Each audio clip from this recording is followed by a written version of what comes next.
السلام عليكم وأهلا وسهلا بيكم في بودكاست نص الليل. معاكم حسام علي وأنا الهوست للبودكاست الجميل ده. وفي البودكاست ده بنتكلم فيه عن مواضيع ومواقف مختلفة ممكن نكون بنمر بيها في شغلنا مع صحابنا أو في البيت، وهتلاقوا حاجات كتير أوي مشتركة ما بيننا لما نتكلم في الحاجات دي في كل حلقة. وللعلم يعني الكلام ده من وجهة نظري الشخصية، مش كلام علمي خالص على الإطلاق. فيلا بينا نشوف حلقة النهاردة هنتكلم فيها عن إيه. أهلا أهلا يا حبايب، إزيكم؟ عاملين إيه؟ كويسين؟ الحمد لله. أيا يكن إيه الحال فالحمد لله. وما تنسوش تحمدوا ربنا دايما على الحال اللي انتوا فيه، وتشكر ربنا على النعم اللي انتوا فيها. من كام يوم كده قريت حاجة إن النعم اللي انت فيها دلوقتي هي اللي انت كنت بتدعي ربنا تكون فيها في يوم من الأيام. فالحمد لله واشكر ربنا دايما على كل حاجة انت فيها، واعرف يقينا يقينا ان ربنا مش هيحط حاجة قدامك او تمر بظروف ما الا لو انت قادر تتخطاها، ومش هيحط لك الحاجة الا اللي فيها الخير ليك ويبعد عنك اي حاجة فيها شر بإذن الله. أهلا بيكم في الحلقة ال11 من بودكاست نص الليل. والنهاردة أنا كنت ناوي أتكلم عن حاجة بقالها فترة بتدور في بالي، بس من كام يوم حصل حاجة يعني انتشرت في مصر، وفكرتني بحاجة يعني مؤسفة جدا مرت عليا من سنة، فقلت أتكلم معاكم فيها النهاردة، ألا وهي جودة الأكل. وده فكرني بحادثة حصلت لي من سنة، خليني أحكي لكم عنها يعني هتطول شوية، وده هيرجعنا لنقطة أنا حابب إن أنا أتكلم فيها. من سنة بالظبط أو من سنة وشهرين، لأن الموضوع ده حصل في شهر 2 السنة اللي فاتت، جالي هيباتيتس A.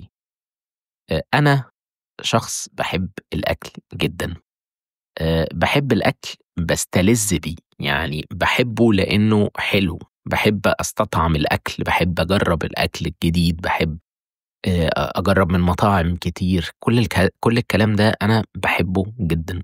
وأظن اتكلمت قبل كده إن أنا كان وزني زايد، وابتديت مؤخرًا أتابع مع دكتور تغذية، وإن إن شاء الله وزني هيبتدي يتحسن، وأأمل يعني إن في أقرب وقت أروح للوزن الكويس اللي يحافظ على صحتي الباقي من الحياة بإذن الله يعني.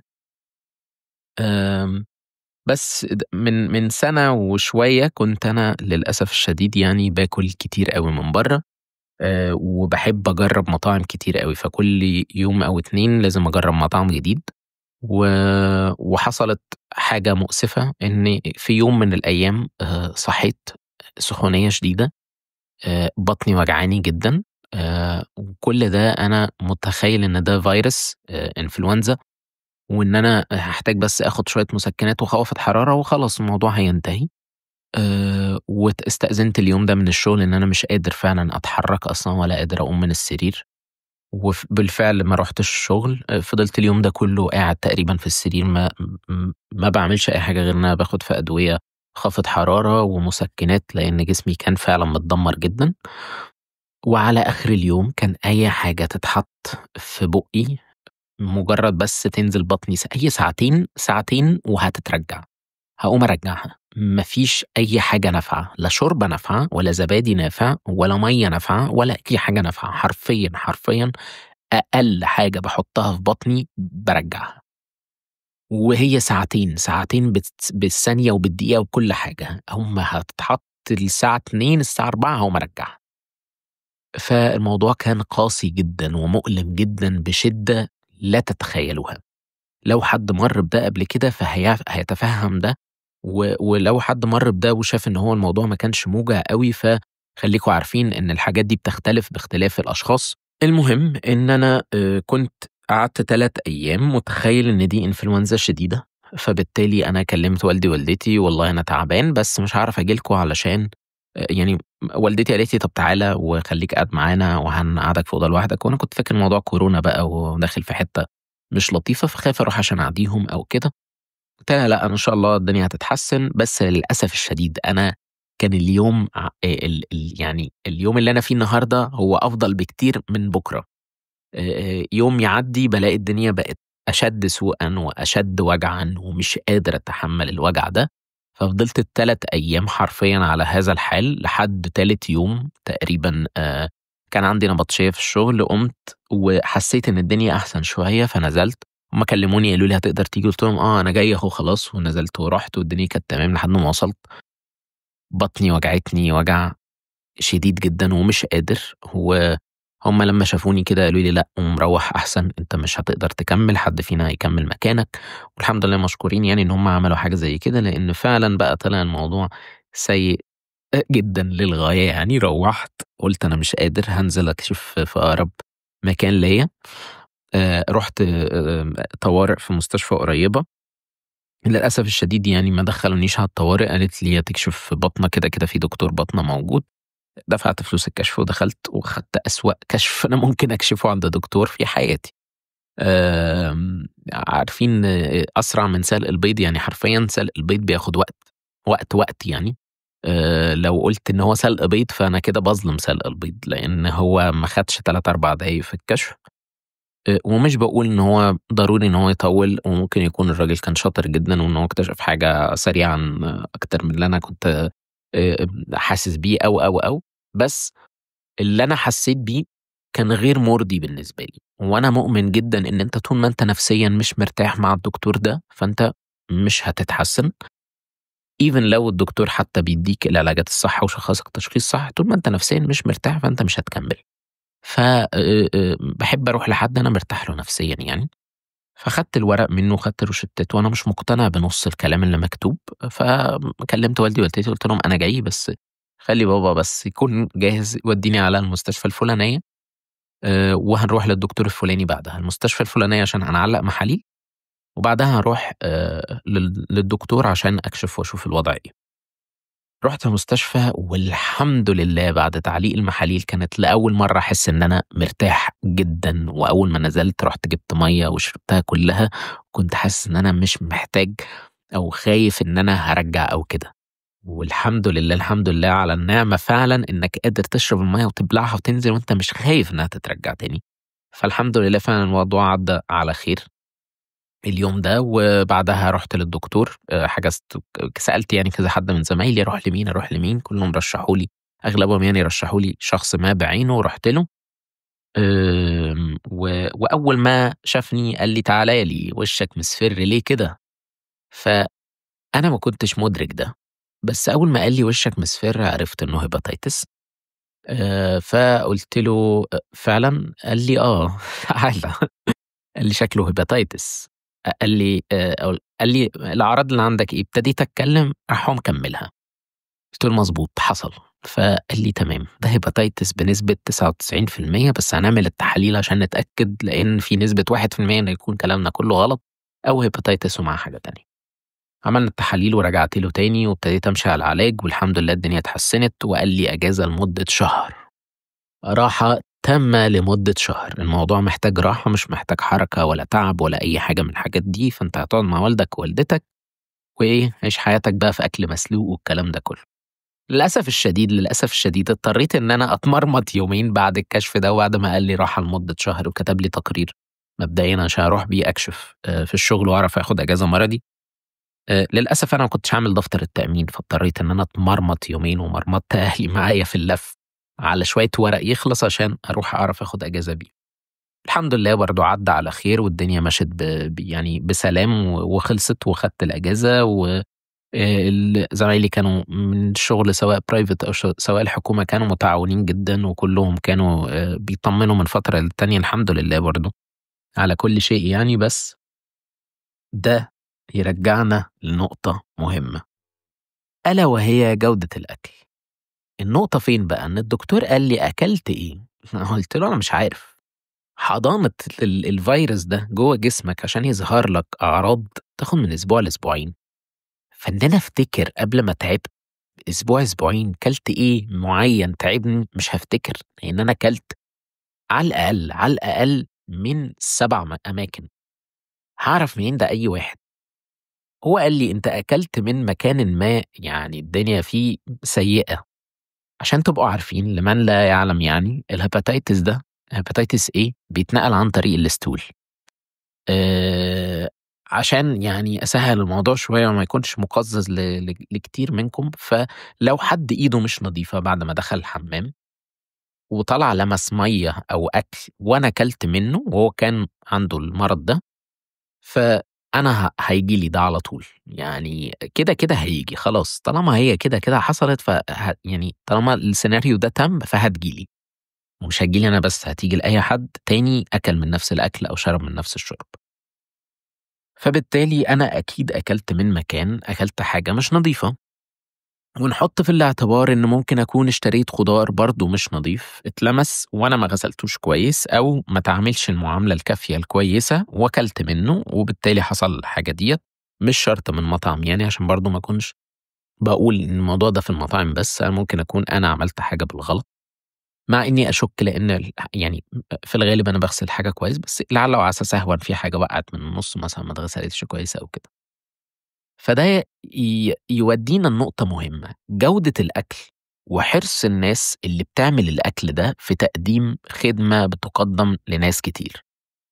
جودة الأكل دي نقطة مهمة جدًا، وأي مطعم بيفتح بيقدّم أكل للناس لازم يبقى مهتم بجودة الأكل، الquality بتاعة الحاجة اللي بيقدّمها لازم تكون تليق بالفلوس اللي بتدّفع. أنا عارف مؤخرًا إن ما بقاش في أكل رخيص.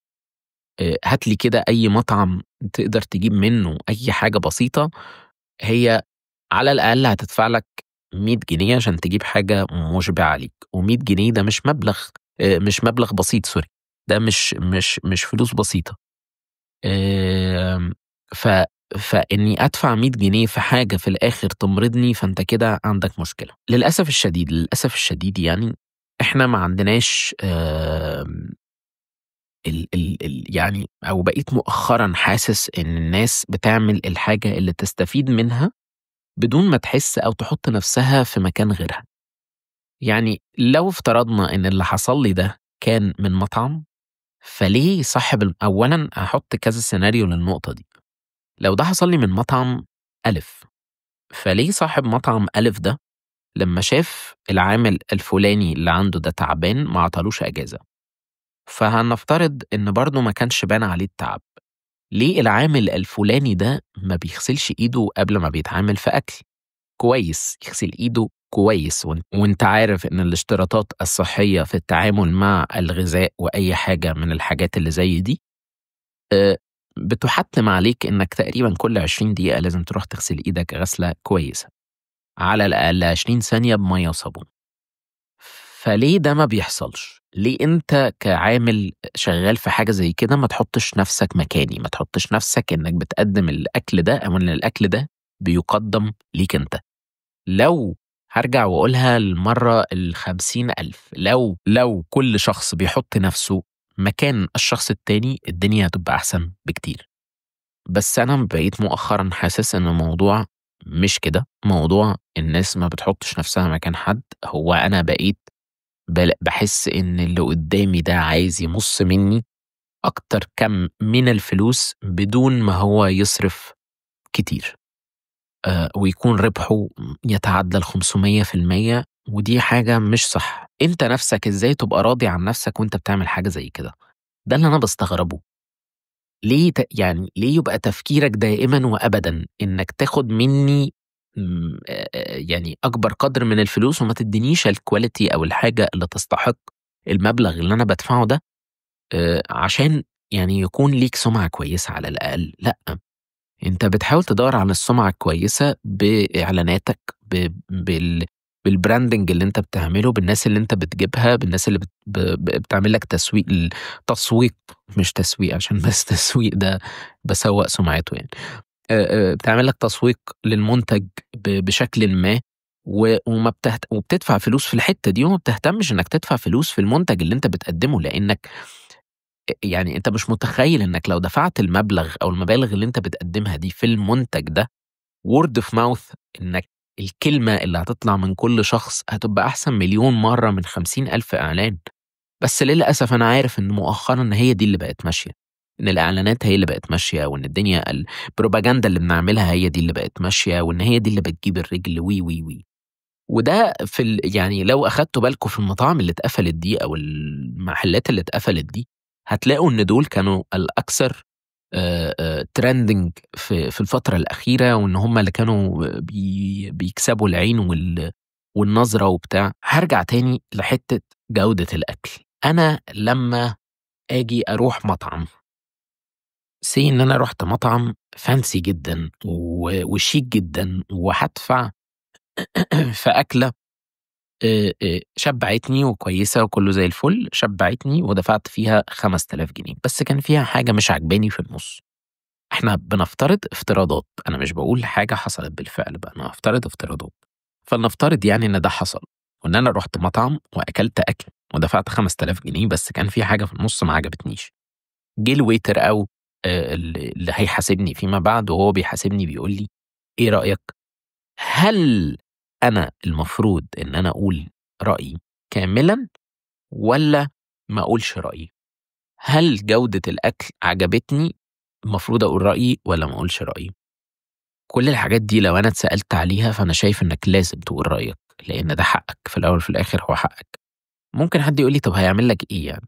مش هيعمل لي حاجة، بس واجب يعني شبه واجب عليّا إن أنا أقول حاجة زي كده، لإن لو هم كان عندهم غلطة أو ما حدش واخد باله من الغلطة دي، فلنفترض مثلًا إن هم كانوا بيقدّموا صنف مثلًا steak، كانوا بيقدّموه بشكل فلاني والناس كانت منبهرة بيه جدًا، وفجأة الchef ابتدى يكسّل عن حاجة من اللي هو بيعملها، فبقى الموضوع بينحدر منّه، بقى المنتج ده بقت جودته أقل من الأول. هو نفس الشيف، هي نفس قطعية اللحمة، هي نفس كل حاجة، نفس كل الظروف.